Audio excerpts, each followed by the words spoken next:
It's the end of the year, unfortunately, or fortunately. And we're doing the top 10 best movies of the year. Woo! Just gonna spit out some honorable mentions, then we're gonna go 10 through 6, list them off, we'll talk about some movies. 5 through 2, we'll talk about them, and then we'll give you all the cum shot of number 1. Yes. So some quick honorable mentions for me.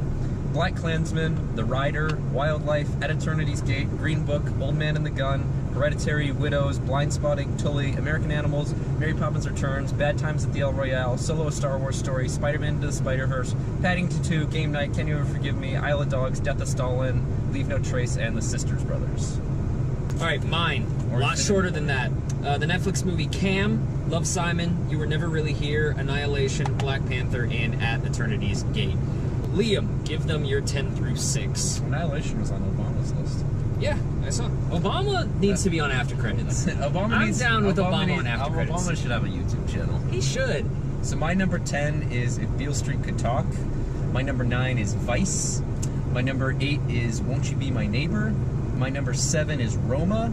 And my number 6 is Mission Impossible Fallout. What you got for me for Christmas? My number 10 is Can You Ever Forgive Me? Number 9 is 8th Grade. Number 8 is The Favorite. Number 7 is Wildlife. And number 6 is Won't You Be My Neighbor? I think the only thing we have here that's similar is Won't You Be My Neighbor. The level of interviews that they captured were really, really impressive. I really like the animated stuff. And it's just like it's a great testament to somebody that we should all aspire to be. And I wouldn't say that this is completely toothless. Whenever they tackle Fred Rogers, you kind of see him homosexuality, and you've got his friends who, the people that worked on his set, had they had their edge too. Yeah, and you kind of see him sort of loses his like mind during the end of his life because he realizes it's really tough. Yeah. No, this is a year more than others where I thought execution was the name of the game, where we didn't necessarily have like groundbreaking stuff, but the way it's done is really, really well done. Yeah. We just got the ability to see Vice and If Beale Street Could Talk, so talk about those. Talk about If Beale Street, because I almost saw it, and then I passed out at home.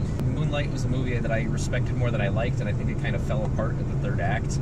Whereas If Beale Street Could Talk was just, throughout the whole movie, I was completely engaged. I thought the structure was really interesting. It sort of is going between two different storylines. It's the stuff that happens before Stephen James's character is going into prison, so it's like this sort of magical fairy tale of him and Kiki Lane falling in love, and then the second half of them sort of dealing with the ramifications of how the justice system works. I think it's probably my favorite ensemble of the year, just because every actor comes in and brings something. Even the actors that are in, like Brian Tyree Henry's in the movie for like 5 minutes, and he just comes in and like steals the whole movie. Dave Franco shows up as a Jewish house seller, and he's just like, yeah, love is love, man. He's just like this hippie dude, and it's like, all right, sure, that's great. That's cool. Visually, I thought it was just stunning. I love all the close-ups that Barry Jenkins gets, the way he shoots like smoke, the way he shoots just movement. It just looks beautiful. It was probably not the most beautiful movie I saw this year, because that's Roma. You talked about the ensemble for Beale Street. Talk about the ensemble for Vice. Beale Street has a strong ensemble just because there's more characters. Each character brings something else. I really love, though, Christian Bale and Amy Adams' sort of Macbeth, Lady Macbeth sort of dynamic in this. Adam McKay makes you not relate. You understand these people, but you don't relate to them. He's not trying to humanize them. He's just trying to explore them. So it does feel this very Shakespearean sort of thing. It picks up when he's like dropped out of college or kicked out of college, and it's sort of how he for shooting some guy in the back of the head. Yeah, no, that's later. Nice. And it sort of picks up as he gains a position in the Nixon White House, and sort of rises through the ranks of the years, and sort of concludes. I won't spoil how it concludes, but there's some really creative fourth wall breaking, and there's a gag like an hour into this movie that in some ways is repetitive of a similar gag in The Big Short, but it's done in a different way, and it was hilarious. But I do want to say Steve Carell as Donald Rumsfeld. This was something that was interesting because the story is one that I didn't really know. I didn't know how long Rumsfeld and Cheney had known each other for.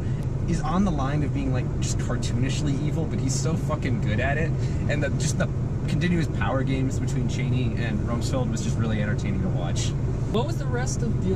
Because it was Won't You Be My Neighbor is number 8. Would you have it 7 and 6? 7 is Roma, 6 is Fallout. try to explain Roma to the people, because I feel like Roma's another movie that's like, oh, it's the Spanish black and white movie, but what's it about? So Roma is the story of a wealthy family in Mexico City in the 1970s. A father, his mother, his wife, and then their 5 or 6 children, and it's told through the story, and it's told through the eyes of the family's maid, played by Yalitza Aparicio. I read this before, but you know, just watching it, you can clearly tell it's semi-autobiographical, and Yeah. Quran was one of these kids. They don't make it obvious. This is the Quran kid, because the kids all share about the same sort of screen time. There's no kid running around with a Super 8. Yeah. That kind of shit. Yeah. No, that would be terrible. So Roma sort of occupies that same spot on my list that I think 12 Years Slave did 5 years ago, which is, it's not my favorite movie of the year. I think it's the best movie of the year. I think it's the best technically made movie of the year. Or I don't even know if I say it's the best movie of the year. It should win Best Picture at the Oscars. If you're gonna, watch something purely for its artistic merit, Roma is pretty much, there's nothing wrong with it, and there's like 5 or 6 scenes that are like future classics. For the whole year, I've been saying that Toni Collette was the best performance I saw this year. I gotta change that though, because I think Yalitza Aparicio is just like phenomenal. Like, Really? It's like, it's just like every emotion that you just feel horrible for this woman who's put through these awful situations. Like, it's just astounding watching it. Like, oh, this person's never acted before, and they just gave like the best performance of the year. Let's go into your 5 through 2. Fuck it. My number 5 is First Man. My number 4 is You Were Never Really Here. Hey! My number 3 is Bohemian Rhapsody. And my number 2 is The Favorite. Oh, so it wasn't your favorite. I kind of felt bad yesterday because these old people came to the theater, and they were like, so we bought tickets 2 weeks early for a Dog's Home 2 or whatever. Can we exchange for a different movie? Like, what would you recommend? I'm like, you guys want to see The Favorite? Oh my god. So I don't know. Did you see them afterwards? No, I didn't. So They went and saw it though. they went and saw it. Holy fuck. I hope they liked it. I mean, if They were like, is it a dark movie? I'm like, I wouldn't say so. It's kind of funny, is what that was my pitch. Liam, you're doing the Lord's work I'm doing with the Satan's tongue. Number 5 for me is Sorry to Bother You. Number 4, Halloween 2018. Number 3 is Paddington 2. And number 2 is Minding the Gap.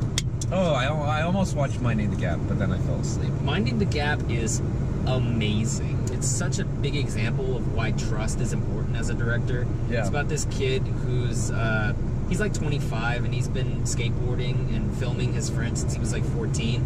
They've got domestic violence in their lives, and so it's basically him exploring and kind of working through that trauma with interviews with like his mom and his friends, and then his friend's baby mom.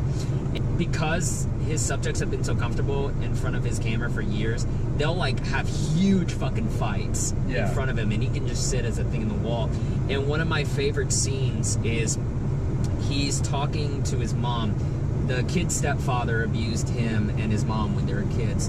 And he's interviewing his mom, and at the same time it's kind of intercut with an interview of his best friend, who his best friend, also with history of this, he actually has started to abuse his girlfriend. And so in a way they're intercutting the climax of these 2 interviews, and it's almost like the director being able to get the perspective of his stepfather who's dead while talking to his mom. It's putting both sides in this conversation, and I thought the way that was handled was so expertly done. And for a guy that I think this is his debut, for a guy that's able to do that on his debut, I think is fucking incredible. I think the reason I took it over Paddington 2 is that Paddington 2 is kind of the ideal of what I want the world to be, but at the end of the day, it's a fairy tale. It's full of imagination, but it's a fairy tale. Whereas this one I felt was a more realistic way of like, if you work through your shit like this, you can start to get to a better place and actually start to grow. And that emotionally hit me like a bus. Fair enough. So Talking really about emotional movies that hit me like a bus, First Man is like I feel bad because I was so like, if I don't see this in IMAX theater, like real IMAX, not that AMC bullshit, I wasn't gonna see it, and now I feel bad because I missed it. Space in this movie is like fucking terrifying. I heard that. Because it's like, you imagine how less advanced the technology is back then, and how like rusty, they've got like little dials going on. Yeah, I heard the sound design was like interstellar levels of rocky and bouncy. Yeah, I mean, like the space sequences in this movie are just like fucking scary, and then you intercut that with Justin Hurwitz's score, which I think is probably the best of the year. As much as I love Johnny Greenwood's score for You Never Really Hear, the end of the movie, and I won't spoil it, but there's an emotional tie-in to the beginning of the movie that just hit me like a ton of bricks. It's 2.5 hours, and I wasn't bored at all, which is like my best endorsement is that I was not bored by the movie. Speaking of not being bored by the movie, I saw Sorry to Bother You like a week ago.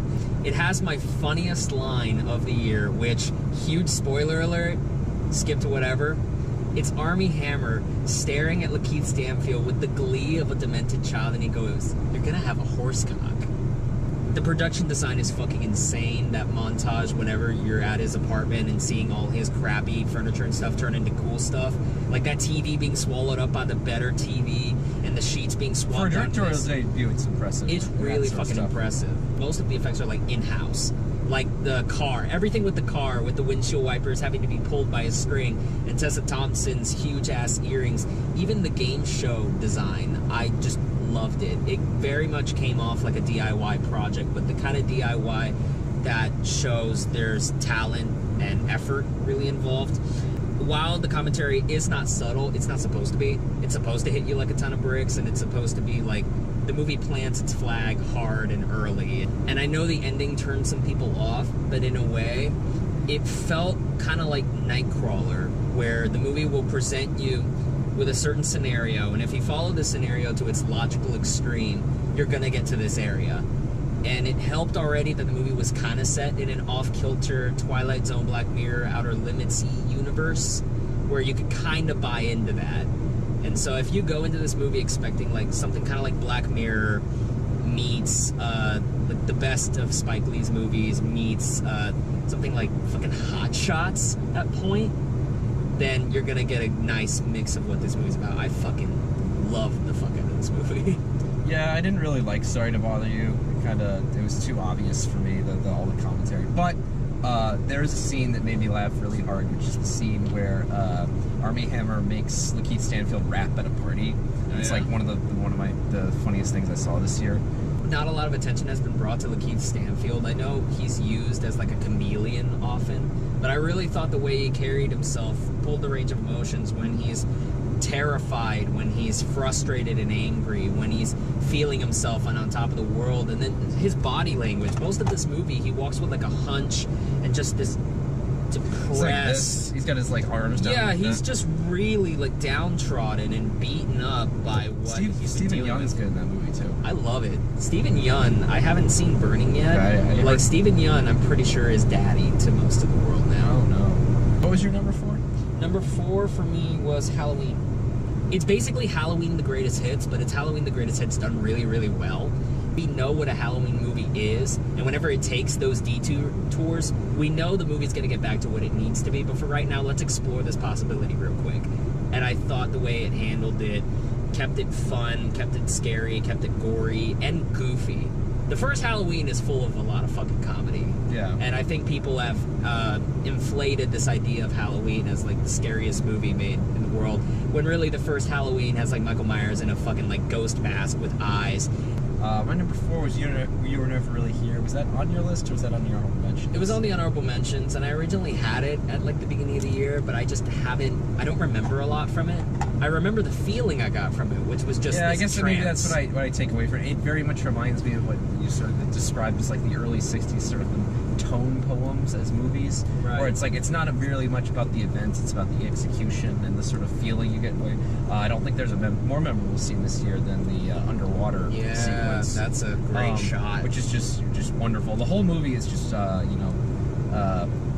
very, like you said, very much like this sort of entrancing, just perpetual sadness of a movie. But I dug it because that's how I was feeling in 2018. I think Lynn Ramsey needs to be in the conversation, because if we're going to talk about directing as like the ability to carry out a vision, that vision was spot on every moment. Yeah, and I love the way she shoots violence. Yes. You get like the immediate, sort The of sound design is gorgeous. Yeah, in this after movie, the too. whole scene where he comes back to the house, Right. Is great. The whole break-in sequence at the beginning is great. Just the sound mixing, because I love Johnny Greenwood's score so much. Like the tree strings is one of the best tracks. Whenever you're going through the city and you kind of get enraptured in that sort of like hazy neon, it's definitely something that pays homage to Taxi Driver, but the whole vibe of it, it's not that he's angry, it's that he's hurt. And that takes the movie in a completely different direction. Yeah, and I thought the way they also deal with PTSD in that movie was really, really well done. There's not an image that's really as... There are a couple images scarier, but there's not quite like Joaquin with the bag over his head. That once you figure out what's going on, it's really disturbing. The best movies, you know, are a combination of multiple things. It's the directing, it's the writing, the acting, but I don't know if there was a better, just like singly directed movies. Right. Wait, what was yours 3? My number 3 was Paddington 2. Oh, my number 3 is Bohemian Rhapsody. We're gonna talk about it? You haven't seen it yet, right? I haven't seen Bohemian Rhapsody. Bohemian Rhapsody is fucking awesome. I'm convinced that you as a Queen stan are like, that's why you really love it. No, it's really, really well done. And I you know, fuck you, David Ehrlich, with your goddamn support the girls on your 25. Like, fuck you. Did you see Support the Girls? No. You didn't support the girls? I didn't support the girls. I supported Bryan Singer. No! And this pisses me off every single year. It's like, oh, is it fucking accurate? I don't fucking care. I don't care. Is Goodfellas accurate? Is Braveheart accurate? Is Shakespeare in Love accurate? If I'm gonna want to know something for pure factual stuff, I will watch a documentary. Is Black Mass accurate? Is Black Mass accurate? Is Dallas Buyers Club accurate? No. It captured everything I loved about Freddie Mercury. It captured the energy, it captured the wit, it captured the humor. Rami Malek gives, I think, one of the best performances of the year. He's so charismatic as Freddie Mercury. You believe this guy sort of for every second of the movie.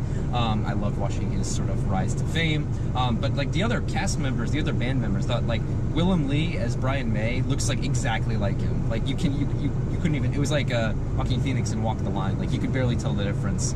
And the kid from Jurassic Park is John Deacon. It's great. Tim from Jurassic Park. Oh really? Yeah, he plays John. I didn't know he was still in movies. Yeah. He's not really. But yeah. At least somebody found him and put him in. Yeah, and the Live Aid sequence at the end is probably my favorite scene of the year. And it's the perfect summation of the 2 hours you watched before. And it was a very clear choice that like we can end this movie with him dying of AIDS, or we can end the movie with this sort of celebration of everything in his life and all the people that he inspired. For the emotional conclusion of the movie, that was exactly what it needed to be. All right, let's talk about the favorite. Because in 1998, millennials had to choose their starter between Bulbasaur, Charmander, and Squirtle. And now, 20 years later, we have to choose our starter between Olivia Colman, Rachel Weisz, and Emma Stone. Who do you pick? Emma Stone. Rachel Weisz. Rachel Weisz is very close. I think the thing that I love about Emma Stone, and this is partially her, partially Yorgos, there's this gag that they do 2 or 3 times where Emma Stone will say something that's particularly like bold or clever, and the camera will sort of linger on her for just long enough that she's like, oh shit. Like they do that part when in the start part of the trailer, like, and then she kind of like, and they just capture that moment, and they do that. That's one of my favorite moments all year, because I've always like walked up to people and just go. Grr. Her facial expressions, and like body language was just great. Like whenever he walks in with the powdered wig, and then she's asking, "It's like, so are you here to rape me or fuck me?" He goes, "Well, I'm a gentleman." He goes, "Well, I guess rape that." And then she just flops on the bed. I thought that was really funny. Oh, the scene when she's giving... when she's just doing this weird fucking stare off into the camera while she's jerking Billy Lynn off. Yeah. And she's just like deadpan while she's doing this, and it's fucking creepy. Yeah. It's like a Kubrick movie almost. Yeah, this is very Kubrick-esque in many ways. It's very limited, and for sure. Oh, totally. But the guy I want to shout out to that I don't think has been giving enough attention is Nicholas Hoult. Nicholas Hoult is giving like the best performances of his career. That part when he fucking kicks up a stone off into the hill, I thought was so fucking funny. The scene that I love the most is the scene where when he figures out that Olivia Colman's going to try to end the war, and he gives that speech before the Congress that he's like, "Oh, congratulations on her for bravery." And then Olivia Colman's just like completely caught off guard. Yeah. Like, puppy almost about to get hit by a car face. The reason I like Rachel Weisz more is I just love the attitude. I love the venom. One of my favorite moments is when she's trying to write the letter to Olivia Colman, and it's like, I've been an asshole for so long that I don't know how to be romantic. Yeah, and I don't know. She's I like even know how to be sincere. all the pieces of paper away. I thought it was very sweet. Yeah. That love story. Well, and the scene where Emma Stone sees them for the first time, and it's just completely shot in shadow. Just the use of like shadow and color throughout the movie. The sound design, because she's like creaking, and you're like waiting for the creak. Yeah. I also love that with much of the interiors in the castle, it felt very much like a pop-up storybook, where there were layers to it. You could really feel the texture of the. I don't know I know some people didn't like the ending, but to me, I thought it was the perfect, because that's the fallout of all the excess and just vileness, and it's like this wonderful just takedown of wealth. Just this cruelty. Yeah. Begat itself. The part where fucking not James Corden gets hit by a bunch of tomatoes. Yeah, I thought that was fucking funny. Yeah. The great uses of slow-mo in this movie, like the duck race. I've never been so enthralled by ducks in a movie before. Yeah. I think with Lanthimos' other movies, the concept gets in the way of people, but this one is basically just an 18th century cat fight. Right. And just watch it go on. You get everything you need to know about the characters fairly early on, and then it's layers. It's like an onion. Yeah. Well, like a parfait, I tell you, I love parfait. It's delicious. Let's fucking do this. Our favorite movie of the year. I think you know what mine is, and I know what yours is. So. Probably, yeah. So. Yes, so my favorite movie of the year is First Performed. And my favorite movie of the year is Spider-Man Into the Spider-Verse. It's a great coming-of-age story. It's a great superhero story. It's a great animated feature. And I'm a Spider-Man junkie till I die. It was like the first time in a while. Yeah. Superhero movie or otherwise, so I felt like, oh, this is something new. Yeah. Just opening sequences, like when Miles is going off to school, and you get to see like the chaos of everyday life, and you know they're mixing in the Spanish because he's half Puerto Rican, and the sequence of him walking down the street and saying hi to everybody. It's the first time in a long time that I've seen a movie set in New York that really feels, or at least an animated movie, that felt like as busy as New York. Yeah. Whenever he's sneaking into the Alchemax lab with Peter B. Parker, and they take a bagel, and he's running away. He throws the bagel. They stole a bagel. No, he throws a bagel behind him. It hits the dude in his head, and on the screen it says bagel. Really quick, detailed stuff. Who is your favorite Spider-Man outside of Miles? Outside of Miles, I'm kind of tied between Peter B. Parker and Spider-Man Noir. And also, the great thing about the writing of this film is that everything they gave Nicolas Cage to say sounds specifically like, okay, we're going to put this word because the way that Nicolas Cage is going to say this word is going to be funny. My favorite was Spider-Ham. Spider-Ham's fun. It'll fit inside your pocket. They can have all this chaos go on, but they have it anchored to one central thing, which in this one is the whole anybody can be a hero. And then the way that builds to him getting the suit for the first time. Exactly. I thought that was like the moment of the movie. Somebody brought this up on Twitter, and I was so like, I can't believe you pulled this off. You know how he sticks to everything, but he's got to relax? Yeah. And he breaks things when he sticks off. So he jumps off the building, and the glass comes with him because he's terrified. But like Peter B. Parker says, it's a leap of faith. Yeah. And I was like, fuck, that's a detail that I just thought was like a cool shot. But everything in this movie builds to story. Everything in this movie builds to character. A guy that's been looked over every time I hear people talking about this movie, Brian Tyree Henry is my favorite supporting character in this movie. That scene when he visits him at the high school, you can kind of hear in Tyree Henry's voice when he's about to crack, but he's trying to restrain himself. He's trying not to be like too much of a stern dad, but he's trying to keep up the tough image that he's put on for such a while. I could see that same thing when he does the phone call to Mahershala Ali. That's true, and you can hear it in the guy's voice. You can see him in the booth, like making those specific choices to sell the emotion of the scene. And every time that guy's on screen, even at the very end, whenever he's looking up at Kingpin at the web and he sees a little sticker on it and just that little like gasp, so much of it was pitch perfect. And I loved that Henry brought this role to life. Even the score, the fact that Pemberton recorded the entire orchestra, put the fucking thing on vinyl, and then he had a DJ scratch certain parts of the orchestra, I was blown away. Every kind of sampling, every kind of genre bending. Daniel Pemberton's one of my favorite composers, pretty much of all time at this point. And it didn't even annoy me that much they had a Post Malone song. if I were to put this anything other than number 1, I would feel like it's a disservice to this movie. So, Spider-Man Into the Spider-Verse, my favorite movie of the year. My favorite movie of the year is First Reformed. Which is like a complete total opposite. I've never wanted to, like, drink coffee mixed with whatever that cough medicine is. That cough medicine looks really good. No, it's is it Pepto-Bismol or something? It's Pepto-Bismol, and he's putting it in like his like rum, and it's like it looks really good. That was like perfect contextualizing the movie. It's like he's trying to mix in healing with pain. Right. That's like his whole emotional story arc. Ethan Hawke plays a recently divorced priest whose son has just been killed in Afghanistan, I think. And now he's this priest at this very small church that's more of a tourist destination. He has a very small congregation. It's a tourist destination? It's a historical site. It's not like... and he's approached by a woman played by Amanda Seyfried, who is in his congregation, who believes that her husband is a radical environmentalist who's planning some sort of terrorist attack. So it's like American Pastoral. Well, it's good. I think faith is a very hard thing to show on screen. I think it's a very hard thing to talk about in general, and I don't think I'd ever seen a better depiction of just what it means to be like as a person of faith on screen. How do I, keep my faith with, real shit that's going on, like the fact that we're destroying our fucking planet? How do I contextualize that with things that I believe? Ethan Hawke's character in this, so much about his character and his backstory, what he's been through, and the fact that he's just kind of like losing his mind through depression, and he doesn't know how to, he's not really willing to let himself have sort of any sort of pleasures, and he's so resistant to any sort of change or any sort of healing. You get these conversations between him and Cedric the Entertainer. What? So does he walk into the congregation like the summer wind?